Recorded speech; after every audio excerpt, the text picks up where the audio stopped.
तो आज पानीपत में परमपिता परमात्मा के मूल ज्ञान का प्रचार होने जा रहा है। बहुत बड़े भाग हैं उन जीवों के जो अपने पूरे जीवन काल में एक बार भी इस मूल ज्ञान को, इस आत्म ज्ञान को सुन पाते हैं, और उससे भी बड़े भाग हैं जो इस ज्ञान को समझ पाते हैं, क्योंकि दुनिया में बहुत प्रकार का ज्ञान है। हिंदुओं के पास अपना ज्ञान, मुसलमानों के पास अपना ज्ञान, सिखों के पास अपना ज्ञान, ईसाइयों के पास अपना ज्ञान, बौद्धिस्टों के पास अपना ज्ञान, जैनियों के पास अपना ज्ञान। तरह तरह के नाना प्रकार के पंथ चल रहे हैं, जिसकी वजह से हम सब एक से अनेक हो गए हैं। लेकिन अब हमने उसको जानना है जो सबका एक है, जो सबका एक, यानी हमारा तुम्हारा अलग अलग नहीं है। वो सबका एक क्या है, आज उस पर विचार करेंगे। आज अच्छे से समझेंगे कि वो एक कौन है जो हम सबका, सारे जगत का पिता है। उसी की भक्ति करनी है। मनमाना आचरण, मनमानी भक्ति नहीं करनी है, क्योंकि मन हमें अनेकता में लेके जाता है। ये मेरा, ये तेरा, ये मन कह रहा है। हम सबका, कहते हैं सबका मालिक एक, वो कौन है उसको जानना है। अगर उसको जान लिया तो दोबारा से सब एक हो जाएंगे। ये हिंदू मुसलमानों के झगड़े, ये सिखों ईसाइयों के झगड़े खत्म हो जाएंगे ये सब, और हम सब एक परमात्मा को जानेंगे, एक पिता को जानेंगे, एक की ही भक्ति करेंगे। तब कलयुग में सतयुग आ जाएगा। हर इंसान चाहता है कि कलयुग में सतयुग आए, लेकिन सत्य को धारण नहीं करना चाहता। वो खुद को सच्चा नहीं बनाना चाहता। कहता है कोई और आके पूरा समा बदल दे, कोई और आके सारा ठीक कर दे, लेकिन खुद को ठीक करने में दिक्कत है उसको। आज अगर भगवान आके खुद कह देना कि जितने भी हिंदू हैं जो मुझे मानते हैं, भ्रष्टाचार करना छोड़ दो, 2 नंबर का पैसा कमाना छोड़ दो, लोग भगवान को ही छोड़ देंगे। कहेंगे तू जा भाई, अपनी दाल रोटी तो इसी से चल रही है, भूखे थोड़ी नहीं मरना है। ये आलम है, ये हाल है। और सबसे बड़ी बात है कि ईमानदारी की रोटी से आज तक भूखा कोई मरा ही नहीं है। भूखे मरते हैं लोग 2 नंबर के पैसों से। कैसे? कमा तो लिया, उसके बाद घर में बीमारी आएगी और उसमें सारा पैसा निकल जाएगा, भिखारी हो जाएंगे, दिमाग की प्रॉब्लम हो जाएगी, पागल होकर सड़कों पे घूमेंगे, वो मरेंगे भूखे। ईमानदार आदमी आज तक कभी भूखा नहीं मरा है। इसलिए साहिब कह रहे हैं, साहिब इतना दीजिए जामे कुटुंब समाए, और मैं भी भूखा ना रहूं, साधु भूखा ना जाए। साहिब कह रहे हैं मांगना ही इतना है, और मांगना भी क्या, वो तुम्हारे कर्मों पे निर्भर करता है। काम करोगे तो पैसा मिलेगा, बिना मांगे मिलेगा। अरे बिन मांगे मोती मिले, मांगे मिले ना भीख, और मांगने से मरना भला, ये सतगुरु की सीख। लेकिन कहाँ सतगुरु की सीख है? कहाँ ले रहे हैं हम लोग वो सीख? हम लाइनों में लगे हुए हैं मांगने के लिए। मंगते बना दिया हमें इन धर्म वालों ने। हिंदू है तो मंदिर में आके मांग, मुसलमान है तो मस्जिद में आके मांग ले दुआ, ईसाई है तो गुरुद्वारे जाके अरदास कर ले, मांग ले, सिख है तो गुरुद्वारे में चला, ईसाई है तो चर्च में जाके मांगता रहे। सबको मंगता ही बनाया सबने। लेकिन कबीर साहब क्या कह रहे हैं कि कुछ नहीं मांगना, मांगना ही नहीं है। क्योंकि मांगा वो जाता है जो तुम्हें लगे कि ये मेरे बस की बात नहीं है, भगवान तू दे दे। समझ लो, वो चीज़ मांगी जाती है जो मेरे बस की बात नहीं है, उसको मांगना ही नहीं है। जो तुम्हारे बस में वो काम करते रहो, अपने आप सब कुछ मिलता जाएगा। और जो तुम्हारे लिए अच्छा है वो खुद मिलेगा, तुम्हारे मांगने से नहीं मिलेगा। किसी ने कार मांग ली, भगवान दे दो, भगवान दे दो, दे दी कार उसने। अब क्या हुआ? अब उसका बच्चा कार चलाने लगा, एक्सीडेंट हो गया, मर गया। इससे अच्छा तो ना ही होती। यानी हम जो मांगते हैं वो हमारे लिए अच्छा है या बुरा है, ये हमें नहीं पता होता। वो जो हमें देता है वो सोच समझ के देता है, उसको पता है कि क्या अच्छा क्या बुरा है, इसलिए उसका काम उस पर छोड़ दो। तुम केवल अपनी मेहनत करो, मेहनत का फल अच्छा ही होगा, वो बुरा नहीं होता। तो इसी को समझना है, सबका मालिक एक कौन है उसको जानना है।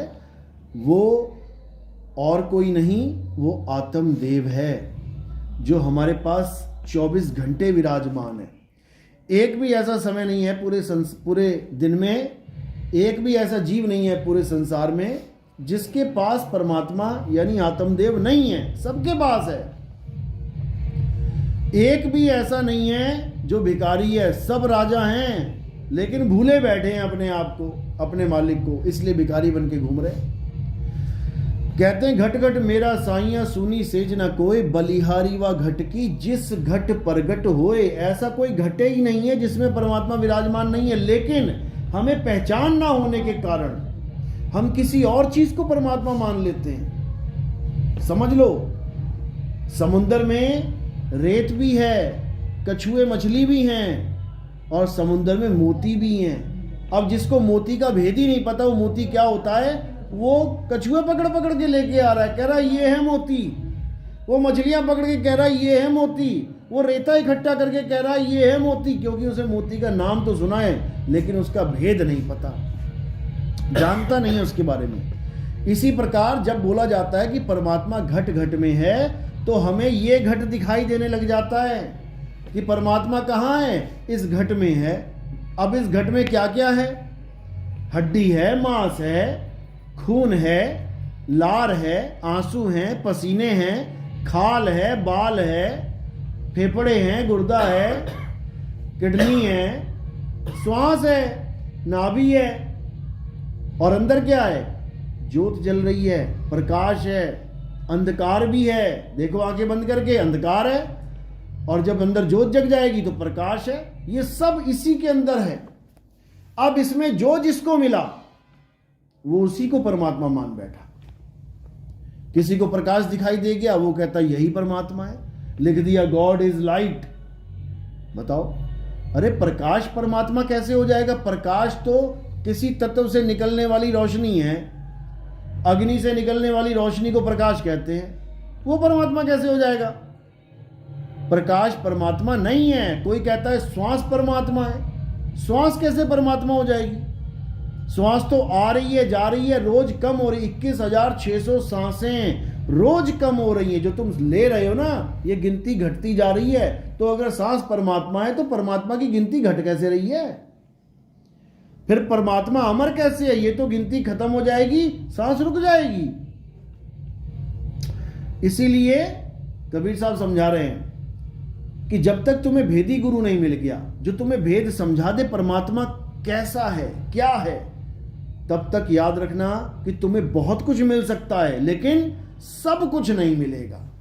बहुत कुछ यानी अंदर कुछ भी मिल जाए, अंदर तुम सपनों में देखते रहो बड़े बड़े महल, बड़े बड़े राजमहल, सपनों में लॉटरियां भी लग जाती हैं, लेकिन वो किसी काम की नहीं है। इसी प्रकार अंदर तुम्हें सपने में ही, सूक्ष्म शरीरों में तुम्हें ज्योत भी दिखेगी, प्रकाश भी दिखेगा, माया भी दिखेगी, बड़े बड़े राजमहल भी दिख जाएंगे, बड़े बड़े लोक दिख जाएंगे, गोलोक, ब्रह्मलोक, शिवलोक, सतलोक, अलख लोक, अगम लोक, अनामी लोक, दुनिया भर के लोक जिनकी महिमा गाते हैं लोग मंदिरों में कि तुम्हें स्वर्ग मिल जाएगा। नर्क कहाँ, किसने देखा स्वर्ग नर्क? इसी में दिखाई देता है। जब तुम सपनों में किसी राजमहल में घूम रहे होते हो वो स्वर्ग है, और जब तुम सपनों में मार खा रहे होते हो, नदियों में डूब रहे होते हो, वैतरणी नदी बताई गई है, डुबाया जाएगा उसमें तुम्हें, तब वो नरक है। सूक्ष्म शरीरों का ही खेल है। तो स्वर्ग और नरक दोनों से न्यारा क्या है? वो आत्म स्वरूप है, उसी को सत्य कहते हैं, और वो सत्य हम सबका है। वो ऐसा नहीं केवल हिंदुओं का सत्य है, मुसलमानों का कोई और सत्य है, सिखों का कोई और, बिल्कुल नहीं। वो सत्य सबका है। सबके शरीरों को कौन चला रहा है? वही आत्मदेव चला रहा है, वही आत्मा चला रही है। बिना आत्मा के कोई शरीर नहीं चल सकता, चाहे वो हिंदू का है, चाहे मुसलमान, चाहे सिख, चाहे ईसाई। सबके शरीरों को चलाने वाली आत्मा है, और वो कोई भेदभाव नहीं करती कि ये हिंदू है, ये अल्लाह अकबर नहीं बोलता तो आज इसको भोजन नहीं देंगे। सारा इंतजाम हो रहा है उसका। वो ये नहीं देखता कि ये जय श्री राम नहीं बोलता, इसको मार दें, बिल्कुल नहीं, उसको भी बचा के रखा हुआ है। सारे काम वही करवा रहा है। सुबह से लेकर शाम तक जो तुम बोल रहे हो उसी आत्मा की वजह से निकल रहा है। जैसे ही आत्मा ने शरीर को छोड़ दिया, अब बोल के दिखाओ, एक अक्षर नहीं निकलेगा मुंह से। चाहे वो जय श्री राम हो, चाहे वो अल्लाह अकबर, चाहे वो वाहेगुरु, चाहे वो गॉड, कुछ भी बोलोगे, आत्मा की जरूरत है बोलने के लिए। तो आत्मा को तो जान नहीं रहे हैं, और आत्मा के द्वारा जो अक्षर पैदा हो रहे हैं उसको सत्य मान के बैठे हैं। राम नाम सत्य है। बताओ, अब राम नाम क्या है? रा म ये होंठ कंठ जीभ से निकलने वाले दो अक्षरों को राम कहते हैं। जब ये अक्षर भी नहीं बने थे, जब काका गाका कोई खोज नहीं हुई थी, जब कोई अक्षर की खोज नहीं हुई थी, तब बताओ राम नाम कहाँ था। आज तो तुमने दुनिया भर के अक्षर बना दिए, गीता वेद पुराण कुरान भागवत सब लिख डाली अक्षरों से। जब ये अक्षर नहीं बने थे तब राम नाम सत्य कैसे कहोगे? वो कौन सा राम है जो अक्षर बनने से पहले भी सत्य था, आज भी सत्य है, कल भी सत्य रहेगा? वो कौन सा राम है? उसको आत्म राम कहते हैं, आत्म राम। और कबीर साहब समझा रहे हैं, जब लगना चीनोगे आत्म तब लगना मिली है परमात्म। तुम परमात्मा को डायरेक्ट ढूंढना चाहते हो, इसीलिए भटक रहे हो।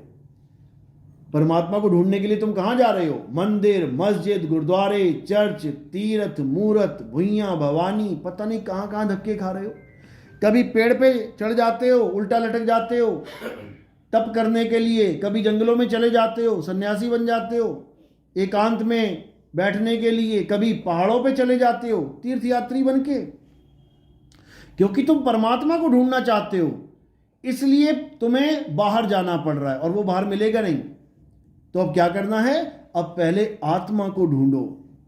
जब लगना चीनोगे आत्म, जब तक तुम आत्मा को नहीं छीन लेते तब तक ना मिली है परमात्मा, तब तक तुम्हें परमात्मा मिल ही नहीं सकता। जैसे दूध घी को ढूंढने के लिए जंगल जंगल वन वन में भटकने लग जाए, दूध घी को ढूंढने के लिए मंदिर मस्जिद गुरुद्वारों में जाने लग जाए, दूध घी को ढूंढने के लिए तीर्थ यात्राएं करने लग जाए, तो उसको क्या मिलेगा? वो ढूंढता रहेगा घी कहाँ है, घी कहाँ है, घी कहाँ है, घी कहाँ है, और उसको कभी घी मिलेगा ही नहीं। कब मिलेगा? जब वो अपने अंदर ढूंढेगा। घी कहाँ छुपा हुआ है? दूध के अंदर। घी निकालते हो, मक्खन निकालते हो, कहां से निकलता है? दूध के अंदर से। तो अब दूध क्या करे? घी को ढूंढना छोड़ दे बाहर, और कहां ढूंढे? अपने अंदर। यही कबीर साहब समझा रहे हैं, कह रहे ज्यों तिल माही तेल है, तिल तेल को ढूंढने के लिए गलियों में भटक रहा है, इसीलिए तेल मिल नहीं रहा।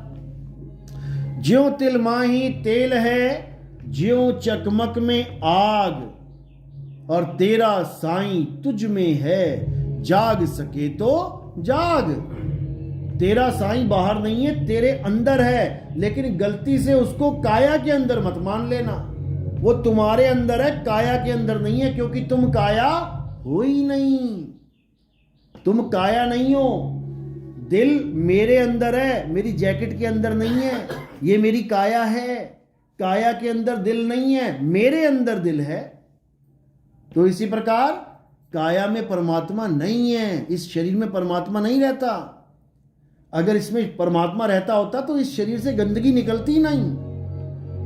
देखो 9 द्वार है, 9 द्वारों से गंदगी निकल रही है, आंखों से, कान से, नाक से, मुंह से, नीचे गुदा द्वार से निकल रही गंदगी। परमात्मा का घर नहीं है। परमात्मा तो निर्मल है, जहां मल का कोई स्थान ही नहीं है। वो निर्मल स्थान पे बैठा हुआ है, जहां कोई गंदगी है ही नहीं। इसीलिए उसके लोक को सतलोक कहते हैं, लेकिन वो वाला सतलोक नहीं जहां लोग दूध की नदियां बहा रहे हैं, वो नहीं। जहां सोने के पहाड़ हैं, वो सतलोक नहीं है। सतलोक है सत्य लोक, यानी सत्य क्या है? आत्मा ही सत्य है, आत्म देव ही सत्य है। आत्मा में लीन हो जाना ही सतलोक है। जब आत्मा में लीन, अभी कहां लीन हो? अभी काया में लीन हो। देखो काया के अंदर बैठे हुए हो तो कहां हो? 3 लोक में। ये 3 लोक है।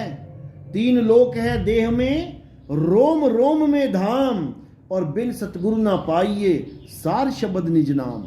सार शब्द है शिखर पर, मूल ठिकाना सोए, और बिन सतगुरु पाए नहीं लाख कथे किन कोय। वो आत्म स्वरूप, वो सार शब्द शिखर पे है, और शिखर पे जाने के लिए क्या करना पड़ेगा? विहंगम चाल से हमें वहां पहुंचना पड़ेगा। विहंगम चाल यानी पक्षी की चाल, उसके अलावा और कोई रास्ता नहीं है। शब्द विहंगम चाल हमारी, कहे कबीर सतगुर दई तारी। खुले कपाट शब्द झनकारी, पिंड यंड के पार सो देश हमारा है। करनैनो दीदार महल में प्यारा है। यही समझा रहे हैं। कह रहे हैं जब तुम अपने आप को जानोगे तुम्हें ऐसा गुरु मिल जाएगा जो तुम्हें तुम्हारे स्वरूप का लखाव कर देगा। फिर अपने सारे ध्यान को अपने आप में स्थित कर लेना है, अपने सत्य स्वरूप में स्थित कर लेना है। और जैसे ही सत्य स्वरूप में स्थित हो जाओगे तो समझ लो पहुंच गए सतलोक। गीता अध्याय 3 17वां श्लोक यही बता रहा है। हे अर्जुन, जो अपनी आत्मा में रमण करता है, कहाँ रमण करता है? अपनी आत्मा में। जैसे घी रमण कर रहा है कहाँ पे? दूध में। ऐसे ही तुमने भी अपनी आत्मा में रमण करना है। हे अर्जुन, जो अपनी आत्मा में रमण करता है, जो अपनी आत्मा में तृप्त है, जो अपनी आत्मा में संतुष्ट है, उसके लिए कोई धार्मिक कर्म कर्तव्य लागू ही नहीं होता। उसको एक बार भी राम बोलने की जरूरत नहीं पड़ेगी कि मुंह से मैं राम भी बोलूं, बोलने की जरूरत नहीं पड़ेगी। उसे राम खुद मिल जाएगा घट में, क्योंकि घट घट में राम बैठा हुआ है।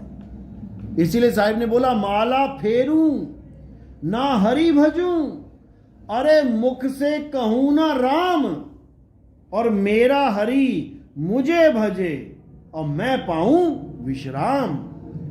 कहते असली गुरु मिलेगा तो तुम्हें ये राम राम छुड़वा देगा तुम्हारी।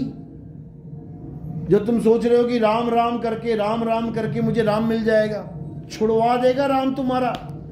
मुसलमान से अल्लाह अल्लाह छुड़वा देगा, सिख से वाहिगुरु वाहिगुरु जपना छुड़वा देगा, ईसाई से हालेलुया गॉड गॉड ईसु ईसु करना छुड़वा देगा।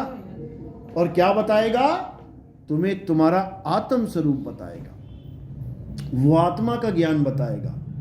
उस आत्मा के ज्ञान को प्राप्त करने के बाद तुम्हारा भव बंधन, इस काया से जो तुम्हारा मोह है, खत्म हो जाएगा। उसके बाद तुम्हें पता है कि काया छोड़ और आत्मा से नाता जोड़। काया से निकलने के लिए तुम तैयार हो जाओगे कि नहीं रहना इस काया में, रहना नहीं देश बेगाना है। ये धरती कागज की पुड़िया, अरे बूंद पड़े घुल जाना है।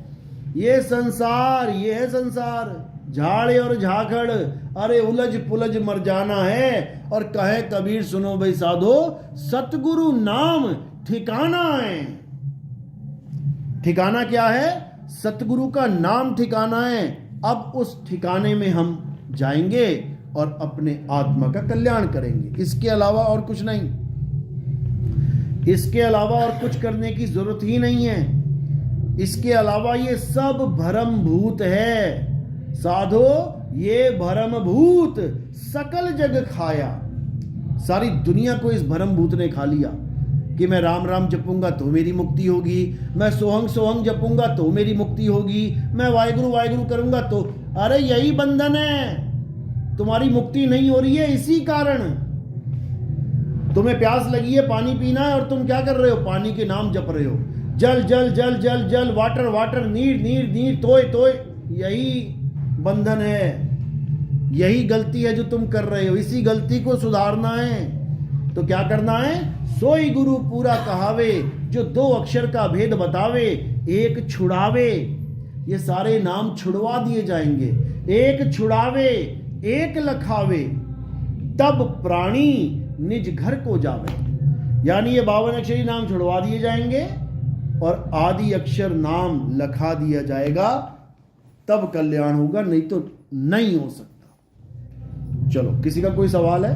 कोई नए भगत आए हैं, कुछ पूछना चाहते हैं? कोई सत्संग सुन रहे हैं आप? बहुत बढ़िया, समझ में आ रहा है सब? बहुत बढ़िया। और कोई किसी का सवाल है? माता की बलि का सब बॉर्डर रखा है। कहाँ पे माता की बलि चल रही है? गुड़गांव में वाली का। देखो, अगर माता को बकरा पसंद होता ना, बकरे की बलि, तो तुम्हें कहने की जरूरत नहीं थी, वो रातों रात सारे बकरे गायब कर देती। वो तुम्हारे बकरे का इंतजार ना करती कि भगत आएगा बकरा चढ़ाएगा। और जब हम चढ़ाई देते हैं, हम कुर्बान कर देते हैं कि बकरे की कुर्बानी कर दी, यानी भेंट चढ़ा दी माता को। जब माता को चढ़ा दी, तू क्यों खा रहा है? जब भेंट दे दी हमने, तो वो माता के लिए, माता ही मांग रही है ना, मांग तो माता रही है और खा तू रहा है। बता, बच्चा लड्डू मांग रहा है, ले बेटा ले जा। अब ये थोड़ी नहीं बेटा मुझे भी दे थोड़ा सा, अरे दे दिया जाने दे। तुम्हारे कुकर में कैसे जा रहा है वो बकरा? क्योंकि माता नहीं मांग रही है, ये मन मांग रहा है।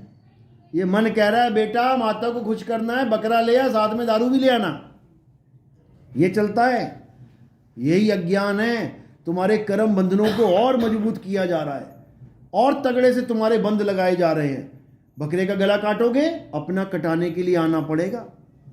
भीष्म पिता ने एक सांप को मारा था, कांटों पे सांप फेंक दिया, उसके हजारों कांटे चुभ गए, तो इतने तीर खाने पड़े भीष्म पिता मां को। अर्जुन ने इतने तीर मारे, छेद ही छेद कर दिए शरीर में। एक सांप को गलती से मारने की ये सजा है, तो एक बकरे को जानबूझ के मारने की सजा कितनी होगी? सोचो। सांप तो हमारे किसी काम का भी नहीं है, बकरा बकरी तो काम के भी हैं। दूध पीते हैं बकरियों का, सांप का तो कोई दूध भी ना पीता, ना कोई अंडा खाता है सांप का। समझ लो, वो तो है भी विषैला, उसको तो मार के हम कह भी सकते हैं कि भैया मैंने अपनी जीवन की रक्षा के लिए सांप मारा, नहीं तो मुझे मार देता। अपनी सेफ्टी के लिए, आत्मरक्षा के लिए हम बहाना लगा सकते हैं सांप का। तो उसके लिए इतना भुगतान भुगतना पड़ा कि छेदों छेद हो गए सारे। तो सोचो, बकरी जिसका तुम दूध भी पी रहे हो, किसका दूध पीते हैं? मां का दूध पीते हैं। नहीं पीते तो बताओ।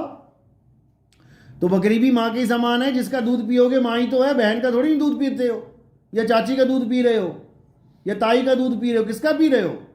जब गाय को मां मान लिया तो बकरी को मां क्यों नहीं मान सकते भाई? वो भी तो किसी की मां है। जब तुम बकरा बन जाओगे वही तुम्हारी अम्मा हो जाएगी, उसी का दूध पियोगे जा जाके। बछड़े के लिए उसकी गाय मां है, कटड़े के लिए उसकी भैंस मां है, बकरी के लिए उसकी बकरी मां है। कुतिया का बच्चा बन गया तो कुतिया मां है। मां के तो सारे रूप हैं। जो बच्चा पैदा कर रही है वो मां ही है, इसीलिए उसको जगत जननी बोला गया है। वो कुत्ते को भी पैदा कर रही है, वो हाथी को भी पैदा कर रही है, वो बिल्ली को, घोड़े को, ऊंट को, सबको पैदा कर रही है, सारे जगत को पैदा कर रही है। वो जगत जननी है। या तो कह दो कि बिना उसके कोई पैदा हो रहा है। जब सारे उसी से पैदा हो रहे हैं मेरे भाई, तो सब मां उसी का रूप है। और तुम मां को काट रहे हो। गाय के नाम पे तुम्हें मिर्ची लग जाती है, हाय गाय काट दी, हाय काट।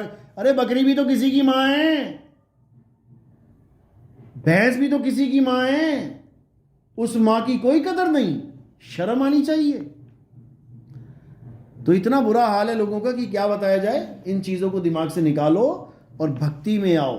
परमात्मा आत्मा में विराजमान है, और आत्मा कभी किसी को काटने पीटने के लिए नहीं बोलती। क्यों? आत्मा कुछ खाती नहीं है, आत्मदेव कुछ आहार करता ही नहीं है, आत्मदेव पानी पीता ही नहीं है। आत्मा को ना तो कोई शस्त्र काट सकता है, ना अग्नि जला सकती है, ना वायु सुखा सकती है, ना जल भिगो सकता है। उसको इससे क्या मतलब है? बकरे खाने हैं कि मुर्गे खाने हैं, ये सब मन और माया का खेल है। इससे बाहर निकल जाओ। चलो, साहिब बंदगी सतनाम। बोलिए परमपिता परमात्मा की, सदगुरु बंदी छोड़ कबीर साहिब की, सभी संतों की, सभी भक्तों की, आज के आनंद की, सकल हंस को बंदगी। साहिब बंदगी सतनाम। चलो।